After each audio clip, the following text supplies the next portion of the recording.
Welcome back, Padawan. So let's just talk briefly. You're going to read all about British and American Romanticism. You're going to do a little project where you're going to categorize them.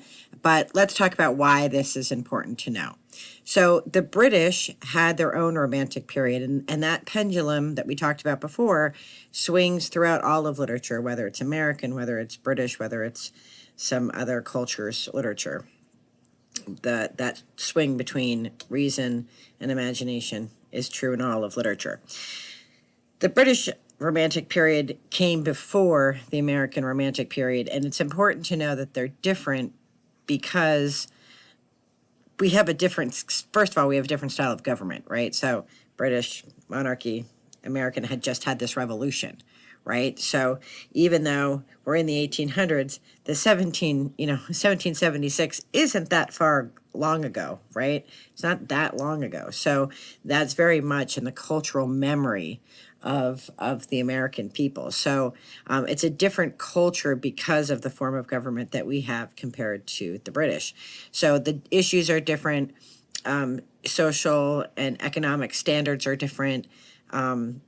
The tradition of literature is brand new in the American sense, but has this long-standing tradition in the British sense, and they're coming out of the Enlightenment period. So in many ways, the British movement for Romanticism is a reaction against the prior movement, where in the American sense, we're creating something brand new. We're not reacting against our own literature, we're striking out our own kind of literature separate from the mothership of England.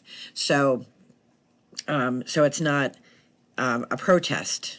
Our version of Romanticism isn't a protest against any previous version because there really wasn't one before them.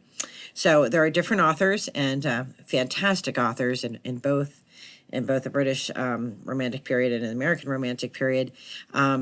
But the thing that they do share, right, the sense of nature, right? So in a realist or in the Enlightenment period, for example, gardens were very organized, right? So everything had to be parallel, feng shui, right? So everything had to be manicured, and British gardens are glorious, right? Because they're very manicured and very tamed. But in the Romantic sense, nature should be allowed to be wild and free.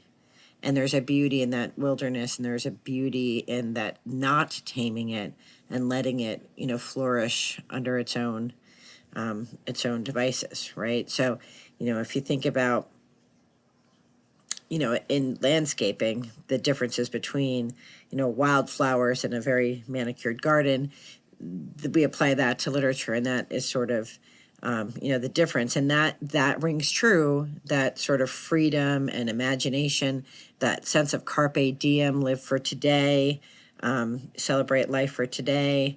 Those themes are true in both American and British Romantic writing, even though they're separated by the date of publication and by the different kind of culture and government that's at play. Those ideas of freedom and thinking independently and, not doing the normal everyday thing, sort of that more liberal idea, the liberal ideas that surround how we carry the individual, right? So those tenets are true in both of the Romantic periods, even though they happen at different times. But it is important to know the difference between the writers and to know who our writers are and who their writers are. My favorite British Romantic writer, I like Lord Byron, I like Samuel Taylor Coleridge, but I love the letters of John Keats.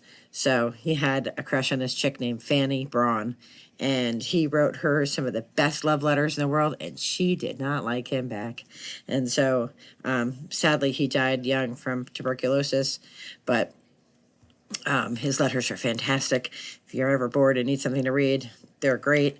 And we don't have that sort of letter writing on the American side. It's, it's a different, it's a different soup, but in the same category. So they're both stews, but, one's chicken, one's beef, and, but they're both, worth it. But it's important to know the difference. So if you're playing Trivial Pursuit, back, down the road when all of us can go outside again, you'll know the difference between the British and American romantic writers. So be well.